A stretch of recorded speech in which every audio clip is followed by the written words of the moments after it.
आप सभी का steno for all YouTube channel और वेबसाइट पर बहुत बहुत स्वागत है।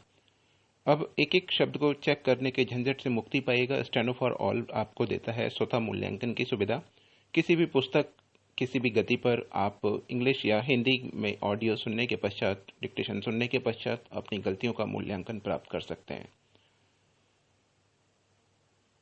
RSM SSB की तैयारी वाले छात्रों के लिए हमने एक विशेष पैकेज तैयार किया है जो कि बहुत कॉस्टली नहीं है। मैं समझता हूं कि सभी के बजट में आसानी से आ सकता है।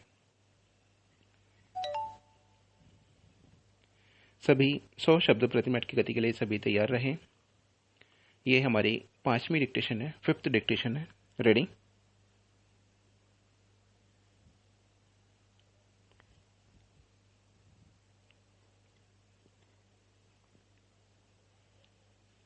यह उपन्यास इस युद्ध गाथा का प्रथम खंड है।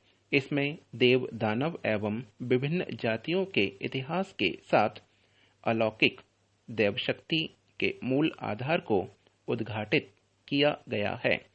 लेखक ने पूरी कथा को अपने सधे शब्दों में पिरोया है कि एक पन्ना पढ़ने के बाद स्वतः दूसरे पन्ने पर बढ़ने की उत्सुकता जगती है। युद्ध के दृश्यों और रोष के स्वरों को शब्दों से मानो जीवंत कर दिया गया है। कुछ दृश्यों को पढ़ते समय युद्ध एवं ऐतिहासिक गाथाओं पर आधारित पुराने लेखन का आभास होता है। यह उपन्यास युद्ध की विभीषिका के साथ राजकाज की भी बारीकियों की ओर भी ध्यान आकर्षित करता है। लेखक ने इस बात का पूरा प्रयास किया है कि किसी पात्र के परिचय पर प्रश्न चिन्ह न रहे। हर घटनाक्रम को एक दूसरे से पिरोते हुए बढ़ाया गया है। जहां कुछ प्रश्न चिन्ह लगते भी हैं, वे उपन्यास के रोमांच को बढ़ाने वाले ही होते हैं। कल्पना, मिथक और रोमांच में रुचि रखने वालों के लिए यह उपन्यास निसंदेह पठनीय है।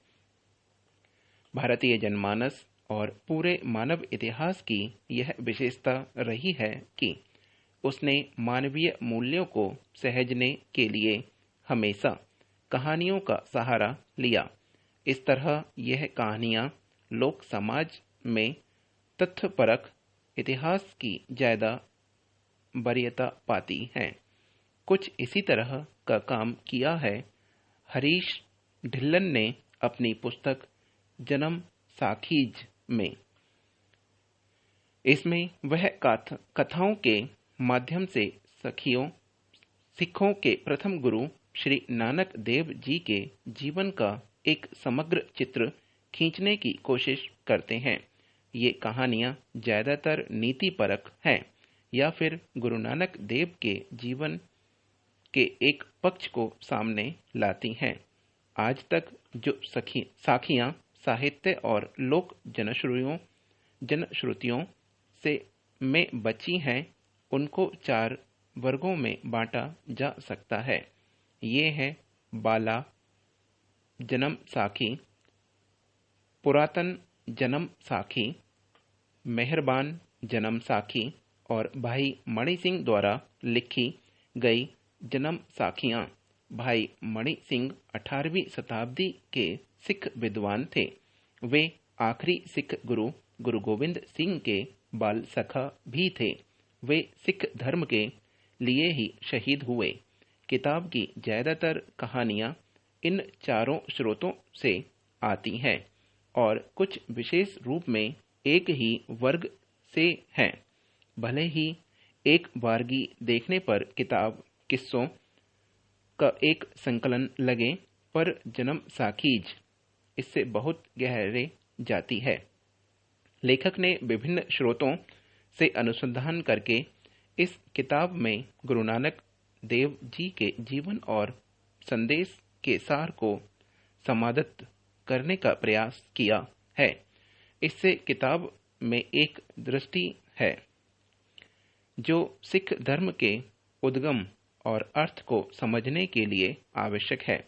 लेखक ने अपनी किताब के लिए 2 ग्रंथों की मदद ली है, जो सिखों के आदि ग्रंथ में शामिल गुरबानी है और भाई गुरदास द्वारा रचित वर है।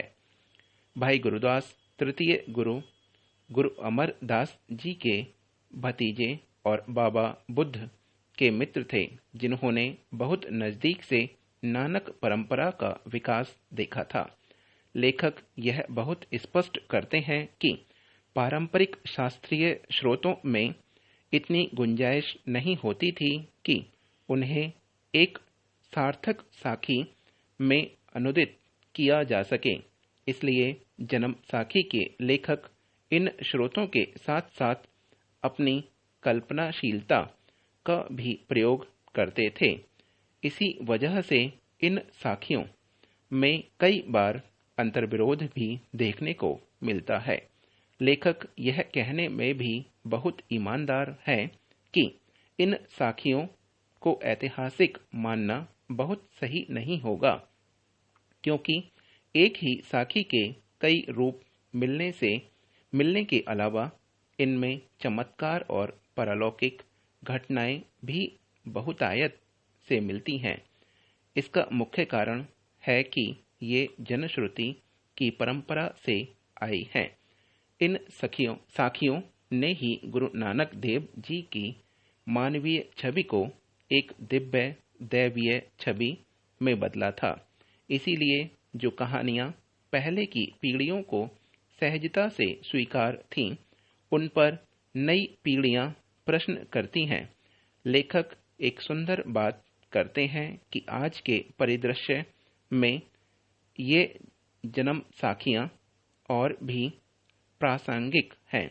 जब दादी नानी के किस्से हमारे बचपन से गायब हो रहे हैं, ये गुरु नानक की शिक्षाओं को समझने का मार्ग खोलती हैं। एक ऐसे धर्म प्रवर्तक के बारे में बताती हैं जिन्होंने जमीन से जुड़कर इंसानियत और प्रेम का संदेश दिया, जिन्होंने मध्यम युगीन भारत की हिंसा के बीच आपसी सौहार्द और शांति का पाठ पढ़ाया। गुरु नानक वह दूरदर्शी विचारक थे जिन्होंने शताब्दियों पहले हर इंसान की समता की बात की थी। उनकी शिक्षाओं में स्त्री पुरुष जाति धर्म का कोई विभेद नहीं था। लेखक ने इन जन्म साखियों को लिखने में एक कहानीकार की कल्पना को इस्तेमाल करने के मूलभूत अधिकार का उपयोग किया है, पर उन्होंने इन कथाओं से सारे पारलौकिक संदर्भ हटा दिए हैं। किताब की भाषा सुंदर और सरल है, जिससे आप इसको पढ़ते हुए इसकी तरलता में बह जाते हैं। हर अध्याय नुमा कहानी से पहले लेखक ने गुरु नानक देव के शब्द को जगह दी है। इसमें सिख साहित्य के कुछ सुंदर नमूने देखने को मिल जाते हैं। सारी कहानियां नानक की एक शिक्षा पर आधारित हैं, जैसे ब्राह्मण और उसकी रसोई जातिवाद के झूठे आडंबर और छुआछूत के खिलाफ आवाज उठाती है, तो दूध का कटोरा और चमेली की पंखुड़ी एक सुंदर सूफी कहानी का अर्थ लेकर खुलती है।